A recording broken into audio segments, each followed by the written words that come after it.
Hello, a very warm welcome again to My Top 10 on this Saturday lunchtime, and pleased to have with us as our guest this week from the Smiths, Morrissey. Welcome, thank you for joining us. Can we ask you what your first record is going to be? It's the Tams, Be Young, Be Foolish, Be Happy. We are going to have to avoid on this edition of the programme being what is technically termed incestuous, because I've discovered to my delight, stroke horror, that you, Stephen Morrissey, hail from a neck of the woods in Manchester called Stretford, where I lived for a great deal of my life. In fact, you just claimed that you used to see me going down to catch the train at a local train station. Yes, I did indeed. This is marvellous stuff. How much appeal does Stretford and Manchester have to you these days? Quite a lot of appeal. It's quite difficult. I grew up there, I was born there, I lived there for 24 years, so it's not really easy to shrug it off. A lot of the times I had there weren't particularly pleasant, but some of them were, so... I mean, lots of people ask me, you know, now that I live in London, have I forsaken Manchester? But I feel that I shouldn't really have to make a choice. I like both places. I think they both have their good points, so... Whenever I get pangs of nostalgia, I can just zip to Manchester and stay there for a while, but... It doesn't happen often. Does a 20-year comprehension of a great old city make you ponder sometimes that perhaps it's changed rather radically? I mean, it's not perhaps the great old place that it was. No, it certainly isn't. It has changed quite drastically. I went back there quite recently, in fact, last week, just for a few days, and the main streets in Manchester city centre are now quite repulsive. And it used to be such a charming little place and quite homely. But now all the new buildings are horrific. They're all ugly. And I think this is really reflecting on the people, which I think is a great tragedy. I think it's quite common with most major cities in this country, but for some reason I feel that it shouldn't really happen to Manchester. I wish somebody would take some serious control of the city and try to simply restore the old buildings, because most of them were and still are quite appealing and full of character. It's quite interesting to me that the new buildings have no character whatsoever, no windows. I don't really quite understand this idea of building buildings without windows and window ledges, but still. Well, having ruined the lunches of the Greater Manchester Council on the Saturday, we can continue. It's very good to have you here. Now, I know that the next person on your list is one of your great heroes. Is it not? I'm afraid so, yes. I bore everybody to death on this subject. Yes, it's good old Billy Fury. Why this particular track out of a fairly lengthy repertoire over the years? Yes. It was impossible, really, to single a record out, so I just thought I'd simply thrust a finger down and see where it landed. But, I mean, I Will is just really so the way it's sung, so wonderfully poignant, and let's hear it. Billy Fury and I Will. What is it about Billy Fury that appealed to a 24-year-old angry young man, or whatever age you were when you first got into him? Well, I was much, much younger. I was 6 or 7, actually. I was exposed to him at a very early age, and everything I heard I liked, and I thought he had a tremendous sense of style, and I think those reasons are good enough, really. The records never left me as I got older, as many records tend to. So I'm still quite dedicated, and obviously with his death quite recently, it made me think even more so how valuable he really was. And I feel quite sad that he's died, and there was no real recognition of the input he put into popular music in this country. I think his death has been quite brushed over almost, and I feel quite sad about that, because he was quite treasurable. The cynics and the journalistic experts would of course point to the fact that Fury, Marty Wilde and others of that ilk in this country were really pale imitations of perhaps Presley and some of the American greats. Would you ever have gone along with that, or do you find that violently objectionable? I think there's probably a grain of truth in it. I think the influence is certainly there, but not to an extreme degree. So, no, I think he had something of his own, and I think he was quite absolutely British, and I certainly couldn't really see him alongside people like Marty Wilde. I think he had much more, and no, I can't see that entirely. Well, we owe him a big thank you for performing at our Heroes and Villains concerts, which we did on Radio 1 a little while back, and he was there, and I thought it was marvellous that night. Morrissey, let me put something to you. 20 years ago, the Hollies were the pride of Manchester. 10 years ago, this almost falls into chronological order.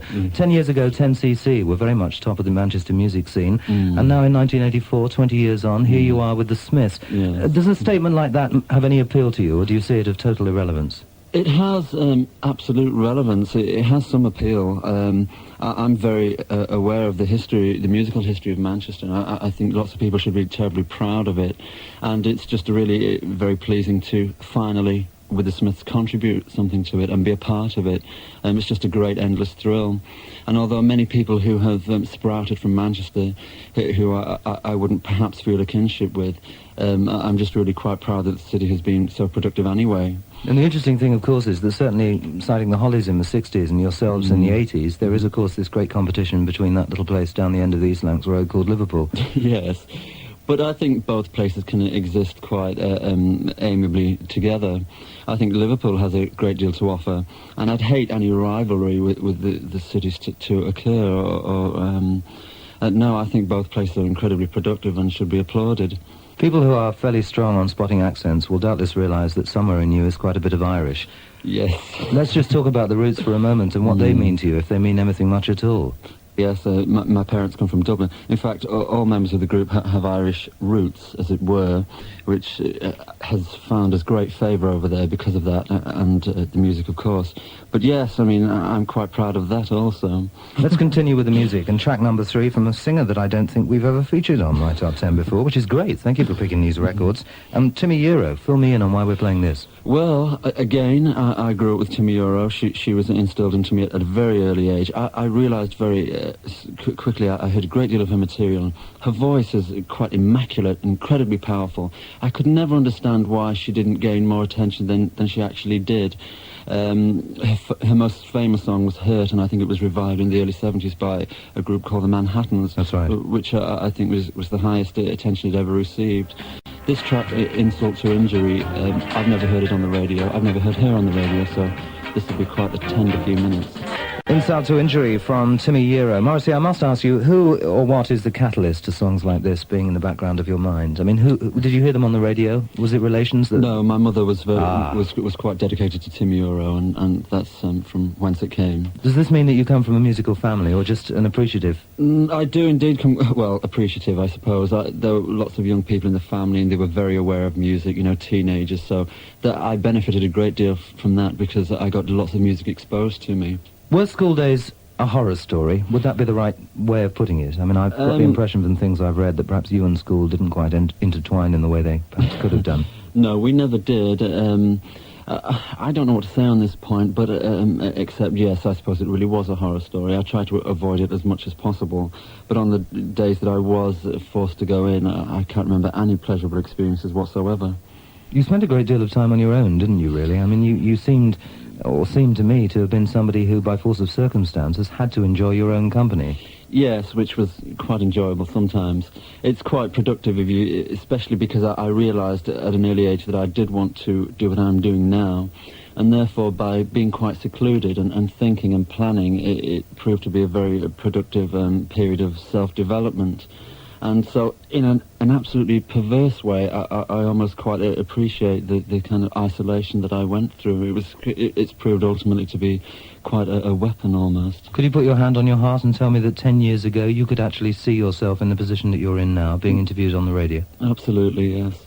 Why the confidence? I mean, there's a big smile there. I presume you're telling the truth, and I'm not allowed to argue, but it's interesting.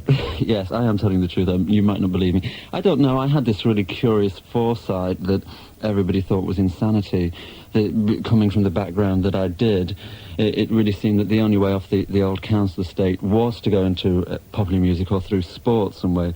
Otherwise, you're just nailed to the factory or unemployment or something quite spiritless. So for me to have these very largely inflated ideas about doing something which is largely considered, and almost quite rightly so, quite glamorous, was, you know, just a total illness, and people laughed at me and spat at me. But I had immense determination, and it seemed that the more people tried to hammer me down and say that I was dreaming, the more angry I got and the more determined I was. I remember at one point, just as I was leaving school, I had to see the careers officer, and he said, "What do you want to do when you leave school?" And I told him that I wanted to make records, and I wanted to sing and write, and he virtually beat me up almost, and I ended up leaving with leaflets for the civil service. So, a lesson to be learned there somewhere. Let's move to another record from the 60s. This is obviously an era which has had a great effect on you. And John Leyton, probably, I don't know about underrated, but certainly underplayed on the radio these days. Perhaps not without reason, because the records I think that followed this one were not, to my mind, particularly inspiring. I think this was certainly the best 2 minutes 45 seconds that he ever contributed to the world. And it's called Johnny Remember Me, and here it is. John Leyton and Johnny Remember Me. This obviously is a style which you're miles away from 20 years on, but nevertheless, some of these songs have been some sort of inspiration. Well, yeah, I think spiritually I'm quite stitched to the whole style, really. I mean, I wish that things hadn't changed quite so rapidly. I wish music still had the same spirit and the same earnestness that it did then. I know people criticise me a lot because they claim that I almost practically live in the past because of the music that I like. But I don't do it deliberately. I listen to the radio these days and I really want to go out and buy records and enjoy them. But I find it quite impossible.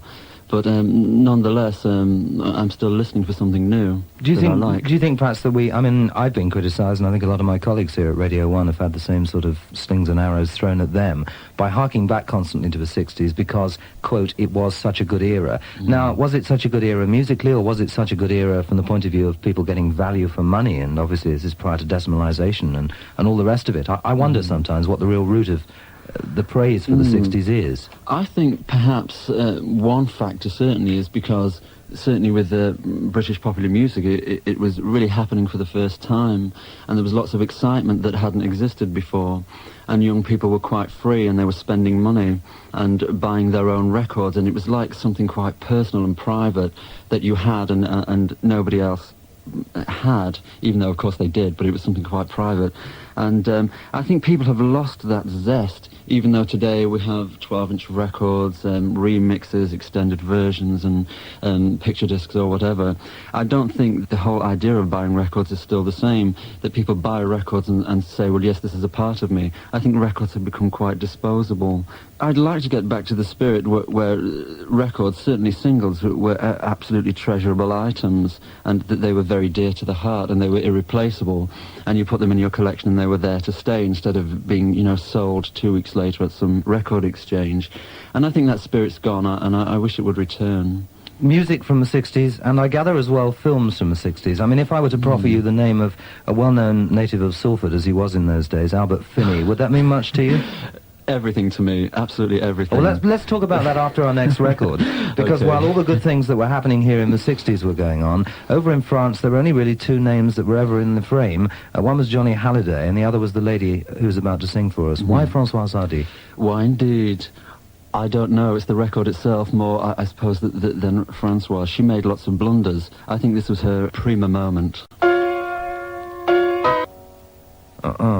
Françoise Hardy and All Over the World. It's lovely to hear that again. Talk to me for a moment about your love of 60s films, and we mentioned Albert Finney a moment ago. It's quite an accident. I don't plan the fact that almost everything that I like stems entirely from the 1960s. I look at film completely objectively, and I see that it has died quite rapidly in the early 1970s. So lots of the films that I like are the very the poetry and squalor films from the very early 60s, the northern, they call them kitchen sink dramas. I thought they were quite artistic, and some of them nudged towards genius. Does it perturb you a little when you see the likes of Finney going off into the gloss and glory of Hollywood? Now, I'm not saying that as a direct accusation. Did you, for instance, see the last masterpiece with Tom Courtenay? Actually, I didn't, but this point is interesting because when he was escalated to stardom, he was offered heaps of money to go to Hollywood, and obviously enormous financial security, and he refused it. And I think that was really admirable at that time. He was quite young. He couldn't have been terribly rich, so I really admire him for that. But one quite sad and sore point with me is that I really wanted to put him on the sleeve of a recent Smith single, and he refused, and I couldn't really figure out why. He refused without any explanation. I suppose he didn't really have to give one, but it was quite sad. Perhaps this is the great divide between the city of Manchester and the city of Salford. Yes, and also on this point, it's interesting because I read the other day that he's actually suing some pub in Salford for saying that Albert Finney drank here, and he's suing them for this extortionate amount of money, which I can see that he could be angry, but it seems quite brutal, really. I know that at one stage you were president of the fan club or whatever of the New York Dolls. Would you have preferred perhaps to have been the president of a Sandie Shaw fan club? Not really. No, I wouldn't. I was quite content in those days to do that. I was quite young and it was quite adventurous, and I did it quite well and quite ambitiously. But that's all in the sordid past, really, and I suppose it really should be buried. But did it give you direct contact with the band? Because I know of so many people over the years whose enthusiasm for various acts has led them into getting heavily involved financially, apart from anything else, apart from the time-consuming element, and yet they've never actually ever met their heroes. They get the odd gracious letters saying thank you very much for spending part of your acquired assets on our future. Which is exactly what happened to me. They lived in New York and I lived in Manchester, and they hardly ever came to England, so we never met. And they never sent me any communications. I communicated with the secretaries, which wasn't quite the same thing. But I didn't mind. It was just a great honour to do what I did in those days. It was the first real slice of adventure that I ever had. Conjures up the most wonderful picture of you stood in a phone box on Manchester Road in Stratford trying to get through to the New York Dolls in Manhattan. Completely accurate. Is it really? Yes, it is. Well, that's lovely. We must not get too incestuous, but for those of you who are listening in the Manchester area, I hope you're enjoying this, because I tell you I am. Now, look, Sandie Shaw. This must have been interesting, actually. I mean, how did the initial approach come around, and in what frame of mind were you when you actually got in contact with the lady? I was in a very shakeable frame of mind. It was through a mutual friend that I met Sandie, and I was terribly nervous because I was obviously incredibly intimidated by her enormous legend, and, you know, this was a person that you just simply do not speak to. But she was very relaxed and very flowing, etc., and immediately I liked her a great deal. And I simply asked her would she consider making another record, because she had been trying for many years. She hadn't charted for 15 years, and her efforts, I must admit, were quite bleak. And she had a great deal of youth and energy, which I thought had never been reflected in the records that she had released recently. It occurred to me that the people who were orchestrating her career were far too old to really understand her, and that, you know, she had slipped into the cocktail dress syndrome, and I don't think she was quite ready for that. And I asked her to make a record with the Smiths, and she instantly agreed. And it's really like a wild, mad, indescribable dream. How off-put were you, for instance, by Pavone String, which is always cited, and Sandie actually talked about it when she was on this series not so long ago? Well, I don't really consider it part of her discography, even though it was the biggest selling record she ever had, because it was like the absolute blemish on an otherwise completely unstainable career. And so I know Sandie herself doesn't have a great deal of affection for the record, so I feel quite justified in despising it. Well, that's not what we're going to play, but we are going to play You've Not Changed. Yes. Why, of all the Sandie Shaw songs, have you chosen this? This record got to number 18 in 1967, and whenever people play records by Sandie, it is never this one, and I can't understand why, because it just completely epitomises everything that she had: youth, vitality, and a certain coyness, which I quite liked. I remember talking to Sandie about that and her other recordings, and there was a tremendous sort of naivety, I think, about her when she went into the studios in those days, because, of course, technically everything was very, very simple, and she kept making the point that, A, she didn't know a great deal about it, and B, you were recording on a very different basis to the way you record nowadays. Yes, but I think she was luckier than most, because she had two quite formidable forces behind her: Chris Andrews, and who wrote most of the material, and Ken Woodman, who orchestrated most of it, and I think on the record we've just heard, You've Not Changed, I think the orchestration is quite magnificent. But I think Sandie was quite lucky in those areas, because most female singers who relied upon other people to write their songs, I think they had moments of ups and severe downs, and Sandie didn't have many, and I think that's to her great credit. The complete works of Oscar Wilde is something which I know is treasured in your book collection, yes. And quite right too. But I mean, how did the complete works of Oscar Wilde actually arrive in the life of Morrissey? Well, again, I have to mention that it was my mother who pumped me with Oscar Wilde, and she really steered me in most of the directions that were later to become valuable for me. And Oscar Wilde is another one. She thrust it into me at a very early age. That sounds almost violent, and it remained there. I must admit the complete works of Oscar Wilde and Stratford don't really seem to align totally, do they? Well, they probably do if you think about it. Right, another record and another lady singer. You're obviously a great fan of girls with good vocal cords. Amongst other things, yes. Yes. Now, who are we going to play and why? We're going to play Rita Pavone. This person could quite possibly be called Rita Pavone. I don't know, I've never heard her name pronounced, but I'll risk Pavone. This record is called Heart, and it's the most incredible vocal performance that I've ever heard. Rita Pavone, or is it Rita Pavone? I'll leave you to ponder on that, but it is, as you say, an excellent vocal performance. What about your own style of singing? I mean, we're talking about you spending vast amounts of time on your own. Would you own up to me and say that there were strange noises coming from your bedroom on occasion? Very strange noises, and they weren't always vocal noises, but we won't get into that. Yes, I was somewhat of a bath soprano, if you like, and it was always quite important to me to feel that once I began to sing that I shouldn't really imitate anybody, which I think is the mistake that many new singers do tend to make. You can spot their influences from, yards away.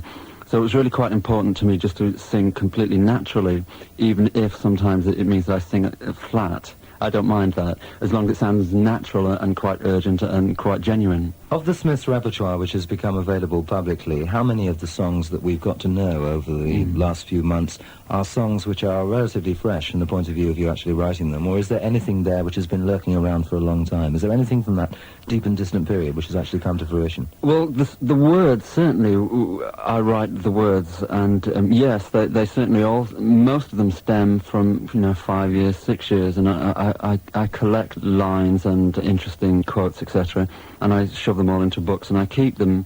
And yes, I've used lots of them within recent Smith songs, so I feel glad about that also, that I stored words.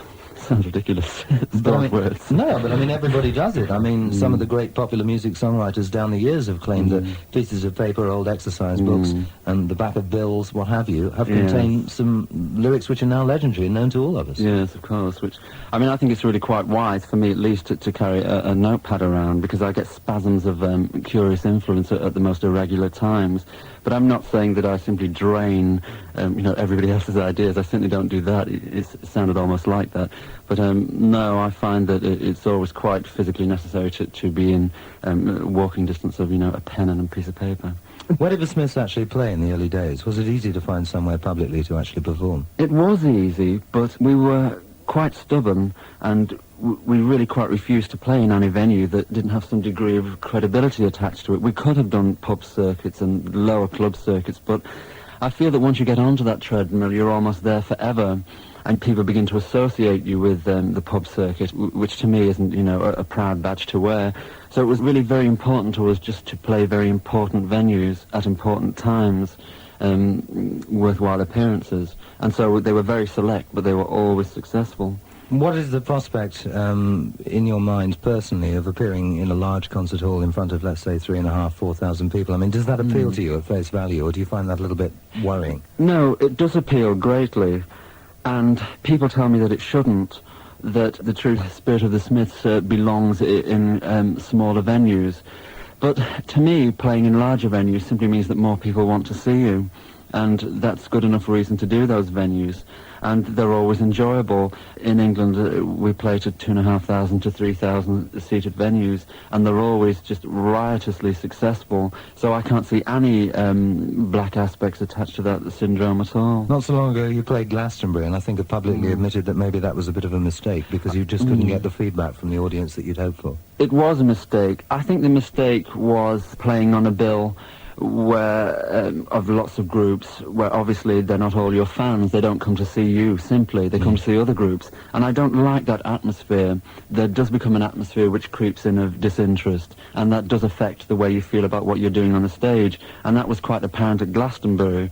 Even though lots of our devoted friends were there were lots of people who really couldn't care that much, and that affected me a great deal, and we'll never play festivals again. It's a long way from the package tours of the 60s on which young Sandie and various other people that we've already heard on the programme doubtless appeared. John Leyton, I remember, appearing on numerous tours. Yeah. But there was an intimacy about that, wasn't there, because it could be confined to a large theatre? Of course, yes, and a treasurable intimacy, just like you were experiencing something now, and it was there, and it was happening.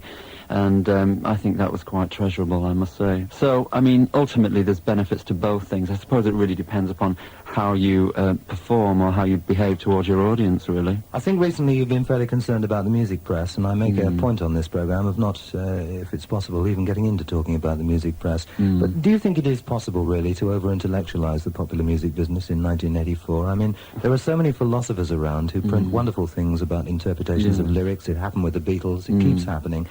Does that concern you? Does it worry you that people are willing to spend so much time ostracising what you've done and trying to break down what is really only a personal element of what's in your own mind. Yes, it is, but we can't really ignore the music press. When they're very supportive of what you do... Which they were with you initially, yes, weren't they were very supportive, incredibly supportive, and that was a very comforting time. We felt enormously powerful. And obviously the backlash against the Smiths arrived quite recently, and which I found terribly distressing because it seemed to me suddenly so full of absolute hate. It wasn't just mild criticism, it was absolute hate. And I couldn't really understand this within the relatively short sphere of time that we'd been around, and we hadn't changed that much. Yet suddenly the people who were applauding us were spitting at us. But sadly, because of the conveyor belt, they found somebody new to laud, and... Exactly, and I can't deny that it does upset me and distress me. But that's the way of the world. Well, let us cheer ourselves up with a bit of classic Motown from around about 1966. I'm a great Motown devotee, but I never in my wildest dreams imagined that you picked Paperboy by the Marvelettes. Were you once a Paperboy? Actually, I was, but that's not why I've chosen this record. I certainly wasn't a Marvelette. But would you have liked to have been a Marvelette? Because this sort of group has marvellous stuff. Yes, I think in that curious little syndrome called the girl group syndrome, which can almost sound like, an arched attitude because they were absolutely fully grown, buxom women, the Marvelettes have to be singled out for special praise, and certainly this record. Marvelettes and Paperboy, I note with interest that Smokey Robinson was responsible for writing that. I wonder how you feel about it nowadays. He has to be quite proud of it. I think he wrote quite a clump of their material, most of which was completely ignored in this country for some obscure reason. I think their most famous record, their only hit in this country, When You're Young and in Love, was one of their weakest moments. But it's really quite interesting that such a strong force was behind them, yet they didn't really make any substantial impact in England. Yes, one of their weaker moments, and certainly weakened considerably by the efforts of the Flying Pickets, but I'm not here to make comments like that. Let's not get into that. And be controversial. Let us return to you and the Smiths. What are the future? Is the future a future with a capital F and a great deal about to happen? You feeling confident? I do feel confident, because we might have our detractors, but we certainly have our supporters, and that's growing as each day passes. So that makes me feel very secure and very pleased and very determined. Yes, I want the Smiths to last for quite a long time, because I find that the lifespan of most modern groups is quite embarrassingly short these days. People can perhaps last for an album and 3 or 4 singles, and then they're gone to start these individual, boring solo permutations. So I want the Smiths to be around for quite a long time, because with the 4 members of the group, because that is so solid, regardless of what else happens on the outside, we certainly will be around for a long time. You talked earlier about friends and how to achieve friendship or how not to get friendship. Do you consider the Smiths perhaps your closest friends from the point of view of the working environment? Certainly the only ones that I have, and I feel that our music is so strong and quite emotional that you have to have some very serious cemented link with musicians, otherwise it can't come out that way. You only give 15% of what you really feel inside. But because with the other 3 members of the group I feel so relaxed and so strong, I feel that everything that I have goes into the records, and that pleases me more than anything else. Do you spend a lot of time together socially? We don't really have social lives, none of us. We work almost every single day, or we get together to write and to plan and to think about what we're doing. So we're not club people. We don't go out at night, really. So, yes, I see them every day, but it's always a working environment, but doing this is completely pleasurable. I remember seeing you appear on Pop Quiz not so very long ago, and I actually wondered, sat at home watching the programme and enjoying it as I do, because I love pop trivia, how much you were enjoying it. Was that Morrissey having a good time, or Morrissey going along and doing the rightful thing and putting on the facade of actually enjoying it? I think that was Morrissey in severe agony. I'm afraid to say. I mean, it's quite sad to say these things because the people behind the scenes put so much into the programme. But for me, it went completely against the grain, and it was quite a pleasureless experience. I didn't like it. It was like doing, Widow Twankey pantomime or something. Lovely way of putting it. What a lovely way of putting it. I do heard the producers not listening. There's rebilling, I think, called for instantly. Nevertheless, to see you on it, and now to hear your records as well, we have done on this Saturday lunchtime, it strikes me that you may have a fairly good retentive memory for facts and figures with records, or is that a complete fabrication? No, it's not a fabrication. I wouldn't say that. I sometimes, in moments of total bloated, self-applauding moments, I do feel quite schooled in musical history because I've taken so much notice of it. But that doesn't really necessarily mean that on such a program as Pop Quiz that perhaps might come across. I've observed music ever since I was born, literally. So if I don't know anything by now, then I'm an oaf. Has there been a music form down the years of your cognizance of pop music which really has made you feel thoroughly inwardly sick and that you've never liked? I don't want you to cite specific names, but... I'd like to. well, please do. Go ahead. No, I wouldn't quite be that vicious. Yes, I think the most obvious target really has to be disco music, or as is now called, dance music, which I really always found quite despicable, mainly because it went completely against the intellect, which is something that I've always searched for in records.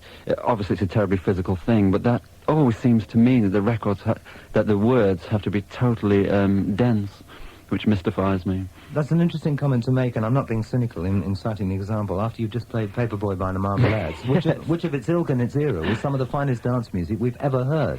Now, I mean, I'll go along with you and agree. You see, when the disco explosion came out of Philadelphia International, I was one of the cynics who stood there and said, oh, heck, here we go, 4 to the bar on the hi-hat, everything's new, Isaac Hayes, the theme from Shaft. But we've had all this before, and we've had it a lot better with a lot more guts. We really did in the 60s. I mean, the root of it was absolutely superb in the Motown organization. Well, of course, yes, I agree with that completely.